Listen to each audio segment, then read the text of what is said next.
Good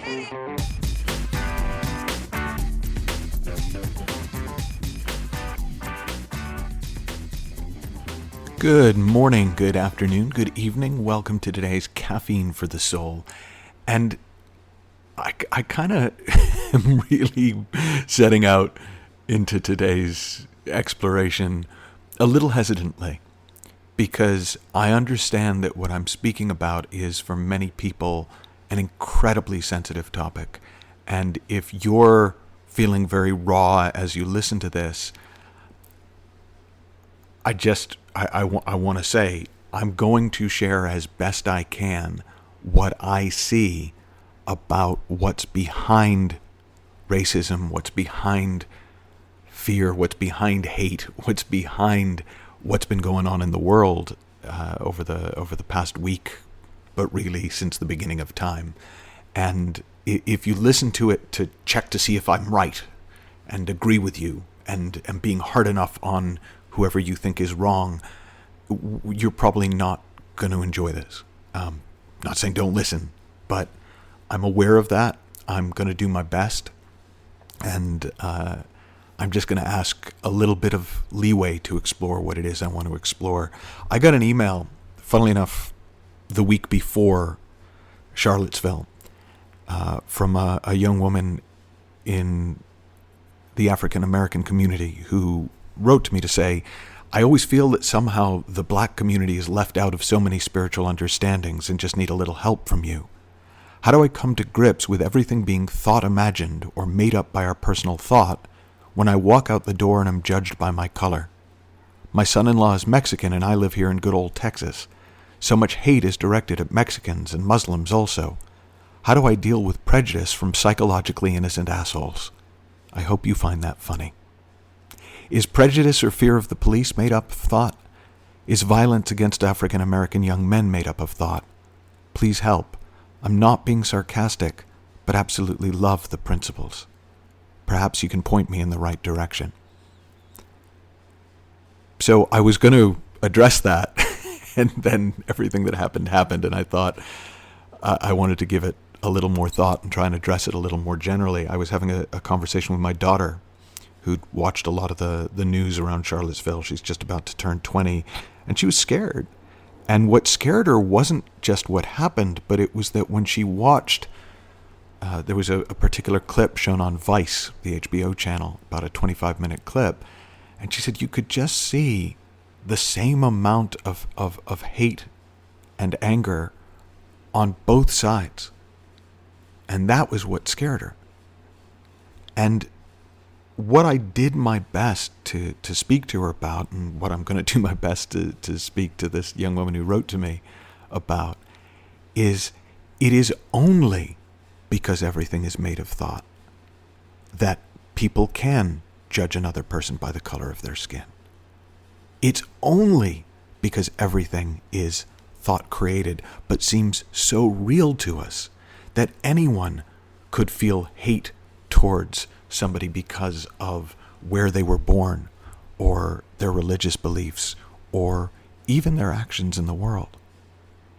And I kind of loved the question, how do I deal with prejudice from psychologically innocent assholes?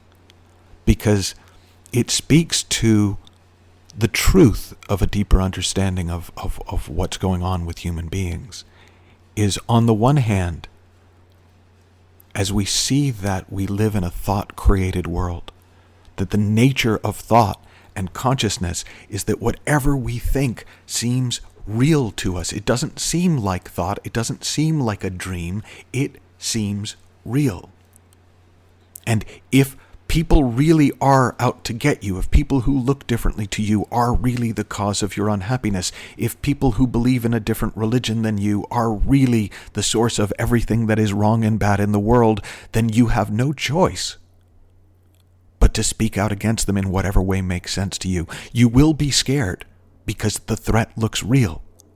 And you have no choice but to respond to that however you do, whether it's through anger and striking out in return, or through sheltering, or through escape. And the reason that nobody can hear "you're wrong" is because in their thought-created reality, they're not. It's a difficult thing to get across because it seems so obvious to us that we are right and they are wrong. But the one analogy that I found that sometimes people can kind of hear is, and I don't know if this would be you or maybe one of your kids who fell in love for the first time at 12, 13, 14. And when that love went wrong, as it probably did, somebody, well-meaning adult, said to you, "That's not really love. Don't worry, you'll get over it." You didn't think, "Oh, how reassuring. Oh, what a good point. Oh, good to know that wiser people have my back." You just thought they were idiots and didn't understand. And that's why we can't address racism. We can't address hate at the level of logic. Because at the level of logic, it makes perfect sense. Because within the realities, the thought-created realities, the separate realities that everybody lives in by human design, what we do is logical. How we react is logical. But what's behind that?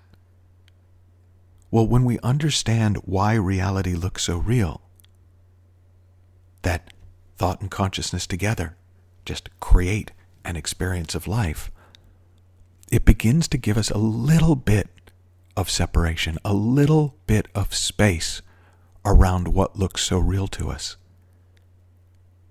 And the fundamental illusory reality that looks so real, but just isn't, is that you are different from me at a fundamental level, or I am different from you, that we are not of the same, that we are not one and the same, and that to judge each other, to evaluate each other based on the color of our skin, based on the religion we have, based on the country we were born in, makes no more sense than judging somebody based on the color of their eyes or the color of their hair.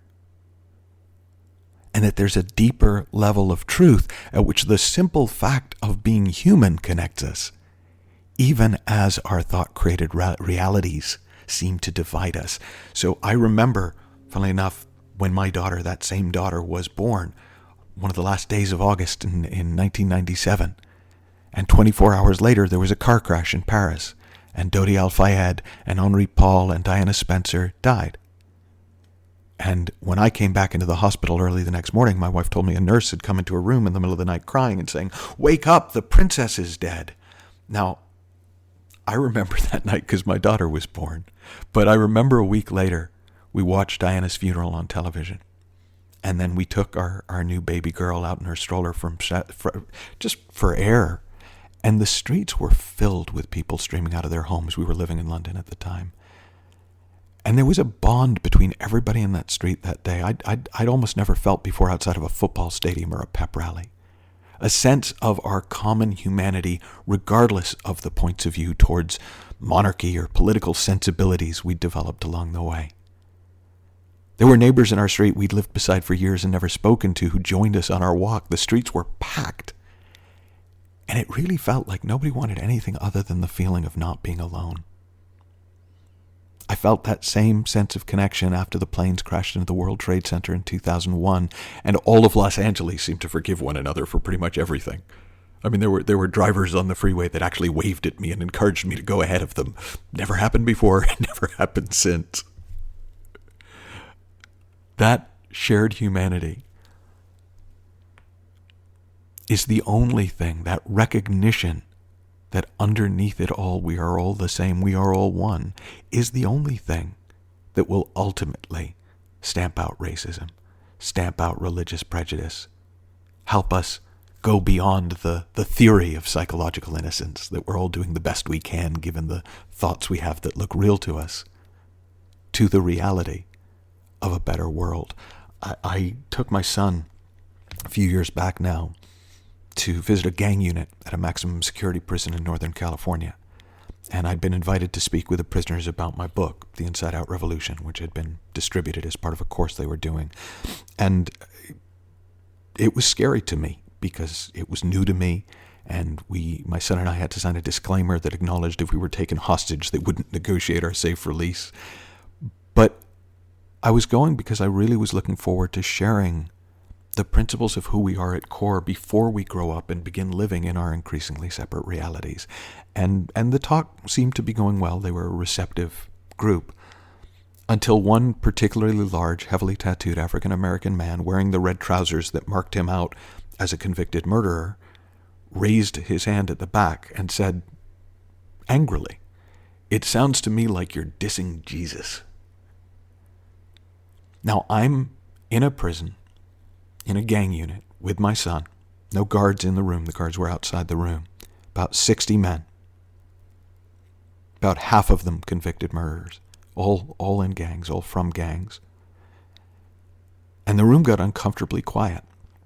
And I asked him to explain what he meant. And he said that I was suggesting that all people were a part of a larger energy that exists before the formation of any particular affiliation, religion, or spiritual belief system. And that when our minds get quiet and we're able to tap into life at this level, our burdens are lifted, at least for those moments, and we feel deeply connected to life and with one another regardless of our differences.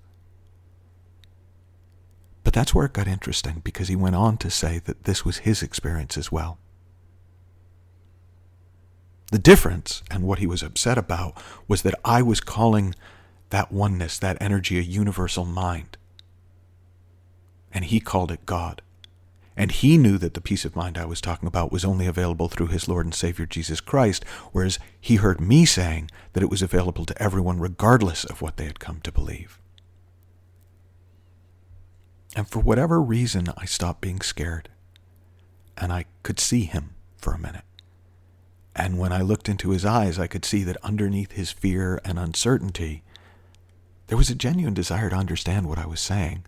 And so I told him I couldn't make an argument for my story about what spiritual energy really is or where it came from that was better than his, but that I was affected, I was moved that someone who seemed as unlike me as anyone I could imagine had seen the same truths about the energy behind life as I had, even though he had a different explanation than me for what it was and how it came about and what it meant. And I went on to share with him and everyone else in the prison that a number of people had asked me before coming to speak what a middle-class white guy from a small town in New England could possibly have to share a value with gang members from the streets of the inner city. And honestly, I had been inclined to agree with them.